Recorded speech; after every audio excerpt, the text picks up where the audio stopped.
Muchísimas gracias por estar conectados, gracias por estar aquí. Es un placer increíble el poder tener la experiencia con el doctor Juan Carlos Sánchez, ganador del Premio Nobel. Y bueno, empezamos dando gracias a los patrocinadores de este programa, a Cristina Rolando de Jan Institute, a Elena Sadra de Alas al Viento y el Santuario para el Corazón, Alma y Cuerpo. Y muy especialmente agradecemos al doctor Jorge Lozada, que fue quien nos presentó a la estrella de hoy. El doctor Lozada es abogado y también experto ambiental. Muchísimas gracias, doctor, por habernos puesto en contacto con Juan Carlos Sánchez. Elena y yo, pues estamos felices, Elena y yo, de Bienestar en un Clic, en alianza con la Asociación de Empresarios y Ejecutivos Venezolanos en México. Les queremos dar la bienvenida a su dosis de bienestar semanal. Y bueno, adelante, Eliana, para dar tus palabras de bienvenida. Muchísimas gracias. Buenas noches a todos. Muchísimas gracias por conectarse esta noche. Quiero darle la bienvenida en nombre de la Asociación de Ejecutivos Profesionales y Empresarios Venezolanos en México. Muchísimas gracias especialmente a Mercedes Yan y Elena Sadra por hacer estos programas posibles, no solamente posibles, sino muy agradables. Y darle especialmente las gracias al doctor Juan Carlos Sánchez por haber atendido esta invitación hoy. Y gracias a todos los que nos acompañan esta noche. Eh, Vamos a estar haciendo estos eventos cada 2 jueves al mes y nos gusta mucho que estén por aquí con nosotros esta noche. Gracias, Mercedes. No, gracias a ti, gracias a la asociación. Y bueno, vamos a presentar a nuestro invitado de hoy, el doctor Juan Carlos Sánchez. Él es ingeniero industrial y doctor ingeniero en ciencias ambientales del Instituto Nacional de Ciencias Aplicadas de Toulouse, Francia. Tiene 37 años de experiencia. Les voy a pedir por favor que todos se pongan en mute. Cierren por favor perdón que haya interrumpido, pero cierren sus micrófonos. Él trabajó durante 22 años en proyectos ambientales en la industria petrolera y petroquímica de Venezuela. Es educador y consultor ambiental de empresas industriales desde el 2001. Fue asesor técnico de las delegaciones venezolanas que participaron en las negociaciones de la Convención de Cambios Climáticos y del Protocolo de Kioto de Naciones Unidas entre 1989 y el 2001. Es miembro de la Cátedra Libre de Cambio Climático de la Universidad Central de Venezuela. Es coganador del Premio Nobel de la Paz 2007 por su contribución a los trabajos de captura y almacenamiento de CO2 en el panel de expertos en cambio climático IPCC de las Naciones Unidas.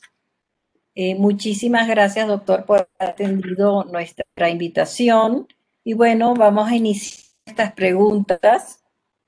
Muchísimas gracias. Y la primera es, ¿cómo se enteró de haber ganado el premio Nobel y cuál fue su reacción? Muchas gracias por invitarme al programa. De verdad que estoy muy complacido pues, de poder intercambiar con ustedes. ¿Cómo me enteré de haber ganado el premio Nobel? Bueno, a través de la televisión, en un programa de noticias en el cual pues, anunciaron los ganadores del premio Nobel. Y bueno, yo pues mi primera reacción fue pensar que se trataba de un error porque yo creía que no era posible que ganase el premio una institución, un grupo de personas, sino que el premio se otorgaba individualmente. Luego, a la vuelta de 2 días, me llegó una comunicación oficial de Naciones Unidas confirmándome que efectivamente yo había ganado junto con todo el grupo de expertos que trabajamos en el tema de cambio climático en Naciones Unidas. Realmente, pues, mi reacción fue realmente que yo pues no podía imaginarme verme dentro de la lista de personas tan destacadas que han ganado, pues en la historia ese premio eh, tan grande como es el premio Nobel, ¿no? Para mí, pues premio Nobel es Albert Einstein, es Marie Curie. Y bueno, estar en esa lista, así sea como miembro de un grupo, pues me hacía sentirme muy orgulloso, sobre todo por mi país, ¿no? Y claro, pues eh, esto pues significó mucho para mí. Mi primera reacción fue pues compartirlo con mi familia, con mis amigos, que tampoco pues lo creían. Y bueno, nada. Sin embargo, sí debo decir que el premio no significó para mí un mayor compromiso con el ambiente, porque a eso le he dedicado toda mi actividad profesional, ¿no? Pero sí hizo que mis planteamientos pues fuesen escuchados a partir de allí con más atención. Porque claro, antes del premio Nobel yo daba conferencias sobre esto del cambio climático, y muy pocos realmente seguían, ¿no? Y a partir de allí, pues sin duda, el premio me ha ayudado muchísimo a que sea más escuchado. Y doctor, cuéntenos, ¿cómo fue incorporarse en ese equipo de expertos de Naciones Unidas sobre el cambio climático que logró el Premio Nobel de la Paz? ¿Y cuál fue su experiencia de trabajo en ese grupo? Yo ingresé a ese grupo de expertos de Naciones Unidas por invitación directa del presidente del grupo, el doctor Pachauri. El doctor Pachauri me invitó pues a su oficina en Ginebra, y allí pues discutimos mi participación. Él me comunicó que necesitaba un ingeniero porque tenía allí un grupo de científicos puros, es decir, químicos, físicos, biólogos, que le llevaban propuestas que eran muy buenas, pero que era muy difícil llevarlas a la práctica porque este grupo pues carecía de, digamos que del pragmatismo de un ingeniero. Y bueno, nada, yo acepté inmediatamente porque para mí era una, una oportunidad para tener, digamos, contacto con personas que tienen más recursos de investigación que las que yo podía disponer en Venezuela. Y bueno, este trabajo dentro del panel siempre es totalmente voluntario, es decir, quienes trabajamos en el panel no recibimos ningún tipo de remuneración por ese trabajo. Pero sin embargo, para mí, pues todo el conocimiento que yo pude intercambiar y obtener con los colegas fue paga más que suficiente, ¿no? Realmente que esa fue pues mi experiencia de trabajo. También fue, digamos, que mi primera experiencia para trabajar, digamos, a distancia a través de Internet en reuniones que eran, digamos, que muy eficientes porque todos éramos, pues, muy disciplinados y debo confesar que yo era la persona de mayor edad dentro del grupo, ¿no? Entonces, eso, pues, me dio cierta ascendencia para, digamos, exponer mis ideas con mucha claridad y, pues, compartirlas con gran profesionalismo dentro del grupo. Muchísimas gracias. Y cuéntenos, ¿qué consecuencias ha tenido para usted este premio y cómo ha incidido en su vida personal y profesional? Las consecuencias que ha tenido el premio para mí han sido múltiples. Por supuesto, la mayoría de ellas muy buenas y alguna que otra un tanto complicada por la situación particular que se vive en Venezuela. Realmente, la que me gusta mencionar de primero es que definitivamente pues me confirmó como el héroe de mis hijos, ¿no? Particularmente de mi hijo menor.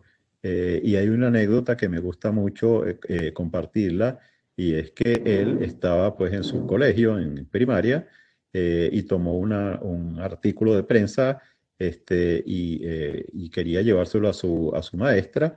Entonces en el salón le dijo, maestra, mi papá se ganó un premio Nobel, y la maestra no le creyó y lo mandó a sentarse. Entonces él no se quedó tranquilo y fue a hablar con la directora del colegio.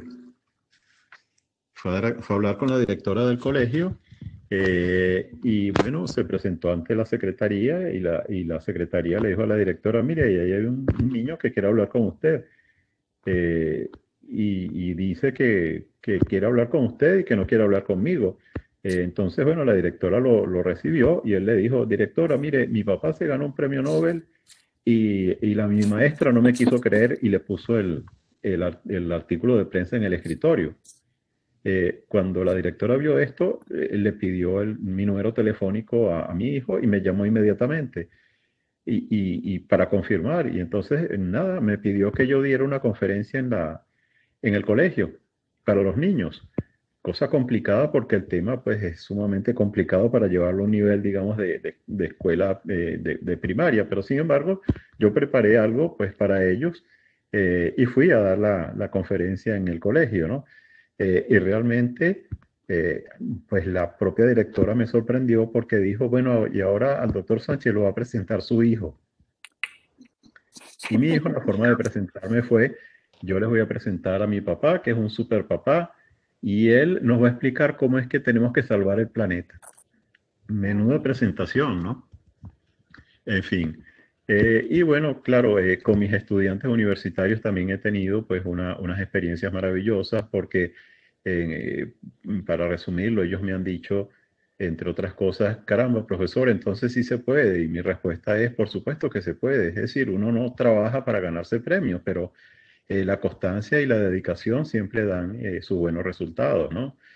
Y bueno, les mencionaba también que ha sido un poco complicado. Esto pues no, yo no lo, es primera vez que lo voy a mencionar en una entrevista y es que eh, mm, ese mismo año en que me fue otorgado el premio, fue el año en que en ese momento estaba pues presidiendo en el país Hugo Chávez.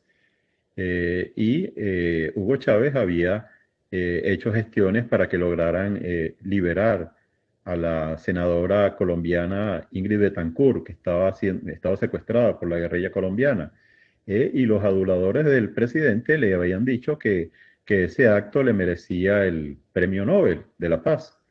Y bueno, para mí era pues complicado que pues se hiciera de esto pues un circo político, ¿no?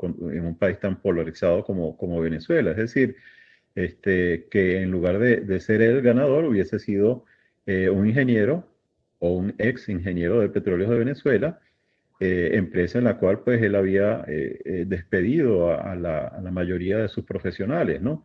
Entonces, bueno, yo preferí mantener los primeros años una actitud más bien de bajo perfil, lo cual no me costó nada porque ser bajo perfil es algo, digamos, inherente a quienes trabajamos en petróleos de Venezuela, y ir deslizando, digamos, el conocimiento de esta noticia solo poco a poco entre los medios académicos y también entre los medios empresariales, ¿no? Entonces, en fin, eso es lo que puedo comentarles acerca de esa pregunta. Ay, qué hermosa la historia de su hijo, me encantó. Y hablando de Venezuela, ¿cómo logra seguir desempeñando su trabajo en un país con tantas limitaciones como Venezuela? No ha sido fácil. Yo soy, pues, esencialmente un educador y un asesor de empresas industriales en materia ambiental. Y ese mercado en Venezuela progresivamente se fue restringiendo, se fue reduciendo hasta casi desaparecer, que es la situación actual. Y eso pues a mí me obligó a ir migrando, digamos, a trabajar en el exterior, de tal manera que yo pues entonces me dediqué a asesorar, a seguir asesorando y adiestrando a empresas y personas fuera de Venezuela, principalmente en los países vecinos, en los países latinoamericanos, y también a dar conferencias, incluso al más alto nivel de gobierno en otros países, ¿no? En Brasil, en Colombia, en Centroamérica, etcétera, ¿no? Y en cuanto, digamos, a mi actividad docente, pues también se ha visto muy disminuida, y bueno, eso me obligó a migrar a la educación en línea, es decir, a la educación a través de Internet. No es la misma calidad de educación. Yo creo que el aprendizaje es más completo cuando es presencial, pero digamos que la educación a través de Internet permite llegar a mucho más personas, ¿no? De tal manera, pues, que he logrado hacer, digamos que, contacto con empresas que poseen las plataformas para hacer este tipo, digamos, de educación. Y así es como lo estoy haciendo actualmente. Es decir, me ha tocado pues adaptarme a las circunstancias actuales. Muchas gracias, muchas gracias. Y bueno, ojalá que pronto puedas también venir a México o participar en México. Aquí hay una comunidad importante de venezolanos que están en el mundo petrolero y otras industrias que ojalá se animen a conectarse para invitarlo a participar con nosotros acá. Y mi pregunta es, ¿qué tan grave es el problema del cambio climático? En los próximos 20 años, yo creo que no vamos a ver consecuencias de la alteración del clima muy radicales, pero dentro de 30, 40 años, las cosas se pueden poner muy difíciles, ¿no? El calentamiento del planeta va a ocasionar olas de calor extremas que resulten fatales para la gente más vulnerable, ¿no? Las lluvias van a ser más intensas, sobre todo en las regiones costeras. Eh, pero en los periodos entre lluvias, los días van a ser más calurosos y más secos. La superficie de los océanos se va a calentar y eso pues va a conducir a que se formen huracanes cada vez más fuertes, más digamos que más dañinos. El derretimiento de los hielos polares puede conducir a una elevación del nivel del mar tal que las inundaciones y las condiciones de habitabilidad de muchas ciudades costeras del mundo van a ser muy difíciles, y veremos la migración de numerosas personas hacia regiones menos afectadas.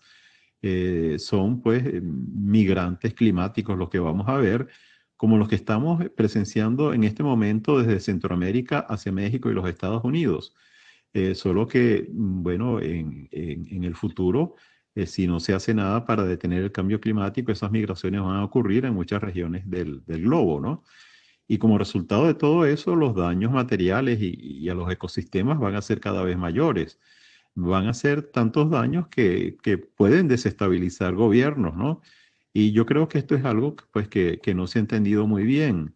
Y bueno, se trata de que los factores que están ocasionando el problema están ocurriendo hoy y son pues las emisiones de gases de efecto invernadero que se acumulan en la atmósfera y permanecen allí por muchas décadas. Y por lo tanto el problema pues lo estamos ocasionando hoy y tenemos que resolverlo hoy. Tenemos que reducir todas esas emisiones porque mañana, cuando se materialicen los desastres climáticos, ya va a ser muy tarde para la aplicación de correctivos. Ay, no es un panorama muy alentador, definitivamente tenemos que hacer algo desde ahora. Y doctor, ¿cuál es su opinión con respecto al Acuerdo de París y si este acuerdo permitirá solventar el problema del cambio climático?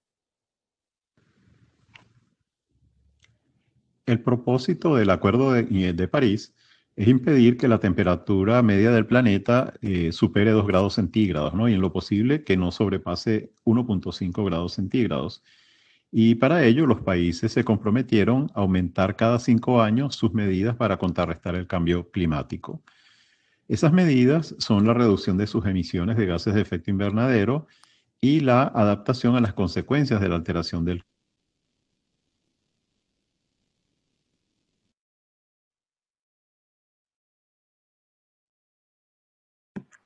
Algo pasó, Elena, no se escucha. Sí.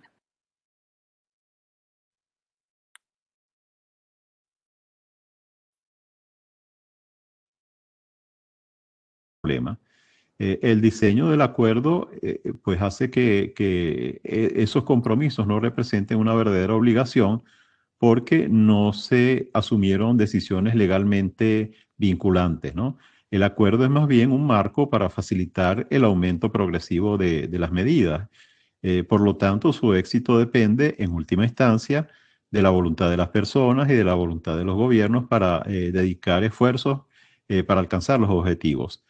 Hasta ahora, en mi opinión, el acuerdo ha propiciado al menos dos desarrollos que podrían ayudar a impulsar la lucha contra el cambio climático. El primero de ellos es que ha ayudado a muchos países pobres y pequeños, incluso algunos países de tamaño mediano, a insertarse en el esfuerzo global porque les ha inducido a tomarse más en serio el Acuerdo de París. Es decir, estos países lo que hacían era que contrataban un asesor privado para que les redactara los informes, es decir, la Comunicación Nacional de Cambio Climático o los proyectos de bonos de carbono, etcétera, ¿no? Para tener acceso a recursos. Eh, pero bueno, se han dado cuenta de que para poder seguir teniendo acceso a esos recursos, tienen que involucrarse más, ¿no? Entonces, esto ha hecho pues que estos países entiendan mejor que tienen que tener estrategias propias. Y esto ha estado ocurriendo, pues estos países ahora tienen más credibilidad y sobre todo eso les ha facilitado el acceso al financiamiento a través del Fondo Verde del Clima. Un caso bien característico de eso es el del CARICOM, ¿no? Los países del Caribe. Como sabemos, estos países por mucho tiempo se beneficiaron del acuerdo de Petrocaribe que les suministraba petróleo en condiciones preferenciales, petróleo venezolano.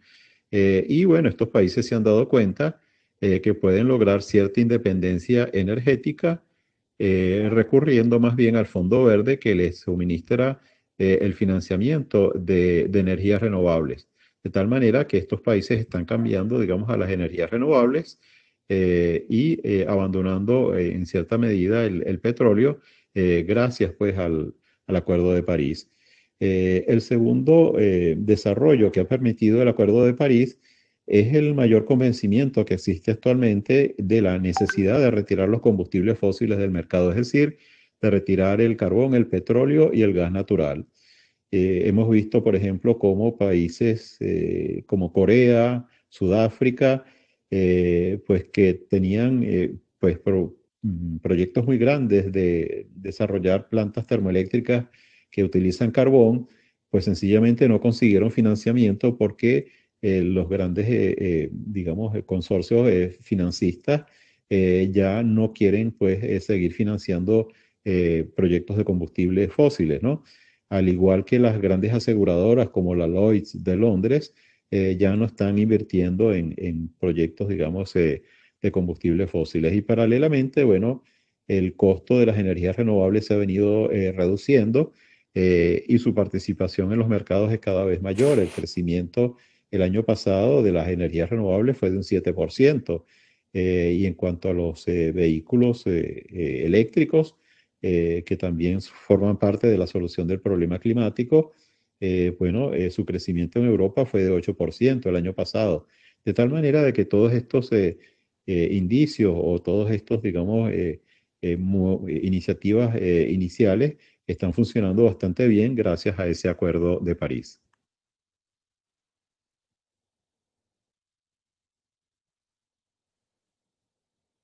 Muchas gracias por eso. Y yo quisiera saber qué otras cosas pueden hacer los países, qué otros aspectos deben acordar los países para encaminar las soluciones.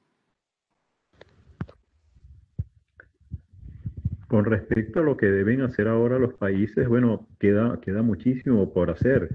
En lo inmediato, bueno, está previsto una nueva conferencia de países en Naciones Unidas, que es la conferencia número 26, que se realizará en Glasgow, en Escocia, en noviembre de este año, y ahí deberá definirse la continuidad del financiamiento de los proyectos climáticos para los países en desarrollo. Eso es importantísimo, porque si no hay financiamiento, estos países, pues, no se van a ver estimulados a participar, ¿no? Y bueno, recordemos que los países desarrollados les ofrecieron financiar 100.000 millones de dólares por año entre el 2020 y el 2025, ¿no? Para esos proyectos. Y hasta el presente, ese financiamiento mediante subvenciones y préstamos, tanto públicos como privados, canalizados principalmente mediante el Fondo Verde, se han estado aproximando a la cifra prometida. Fueron 71.000 millones de dólares en el 2017 y 78.000 millones de dólares en el 2018. Pero tan importante como esa ayuda es también lograr que los flujos financieros en general se orienten hacia proyectos con bajas emisiones de gases de invernadero. En otras palabras, que se reduzca significativamente el financiamiento de proyectos vinculados al uso del carbón, del petróleo y del gas natural. Eso es algo que está planteado en el Acuerdo de París, pero habría que decir que aunque se ha avanzado algo, aún falta mucho por hacer. Asimismo, está pendiente contemplar el reglamento del acuerdo, o sea, completarlo, particularmente en lo que respecta al funcionamiento de los bonos de carbono. En lo que respecta a la adaptación a las consecuencias del cambio climático, también quedan asuntos por resolver. Los países todavía tratan la adaptación como un problema exclusivamente nacional, es decir, que se planifican e implementan soluciones individualmente por cada país, suponiendo que los esfuerzos nacionales por sí solos van a solucionar el problema. Y realmente no es así. Pues el cambio climático no respeta fronteras, entonces lo vemos claramente con lo que está sucediendo en Centroamérica, que vienen los huracanes, azotan Centroamérica y entonces se produce una migración.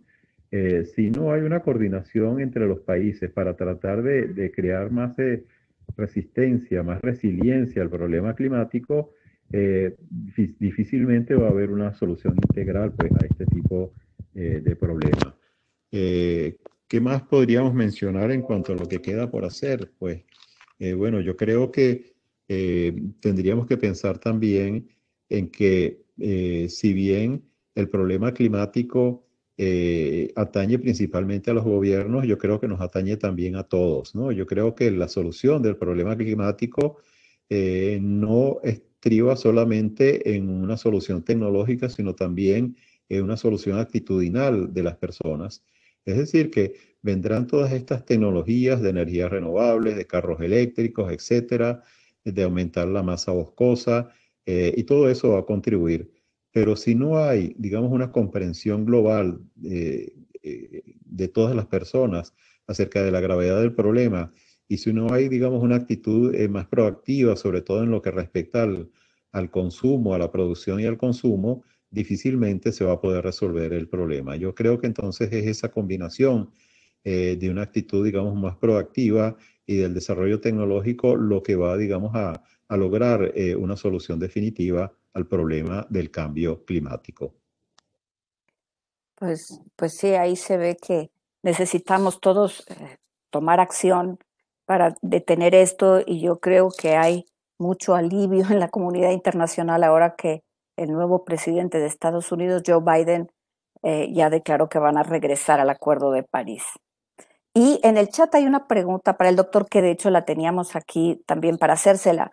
¿Qué podemos hacer cada uno de nosotros como personas desde nuestro lugar para apoyar en estas soluciones? Cada uno de nosotros podemos hacer mucho para contribuir a la reducción de emisiones. No nos damos cuenta, pero está muy vinculado con los patrones de consumo.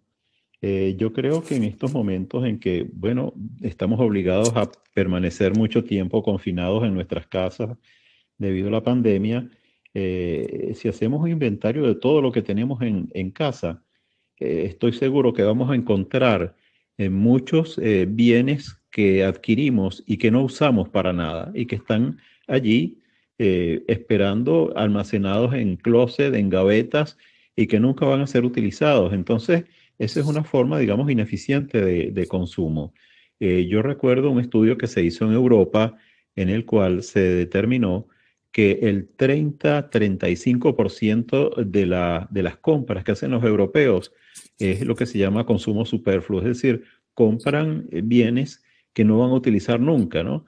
Y esa cifra es demasiado alta. Obviamente que en los países latinoamericanos no tienen pues el mismo poder adquisitivo que pueden tener los europeos. Pero en ciertos estratos sociales sí existe pues ese problema, digamos, del consumo superfluo, ¿no? Yo creo que muchos de nosotros, pues que tenemos guardados en casa todas esas cosas que no utilizamos, es porque nos dejamos llevar por la publicidad, ¿no? Y bueno, ahora pues esos objetos están estorbando, ocupando un espacio y quizás podamos venderlas o cederlas a alguien que lo necesite, ¿no?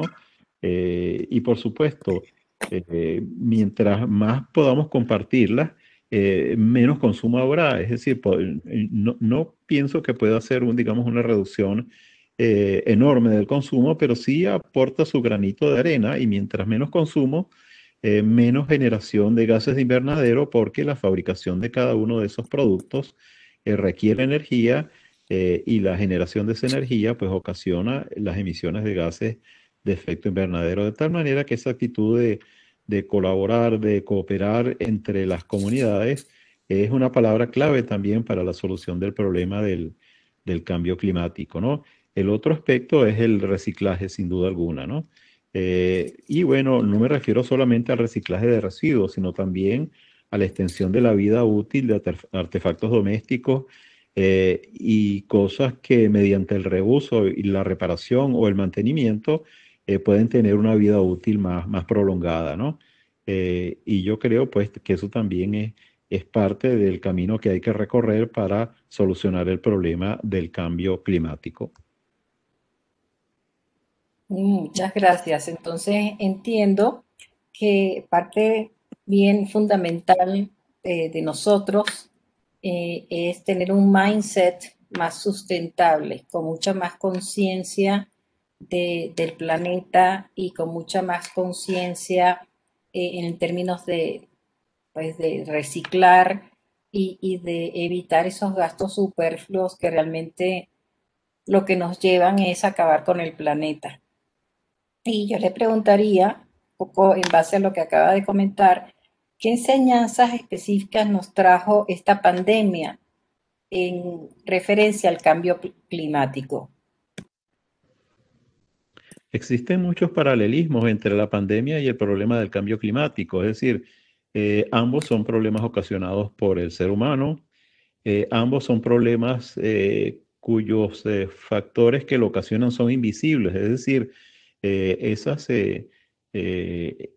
esos virus que ocasionan la pandemia, pues no los podemos ver, son microscópicos. Igualmente, las emisiones de gases de efecto invernadero que se acumulan en la atmósfera tampoco la vemos, ¿no? Pero hay divergencias también que son importantes, ¿no?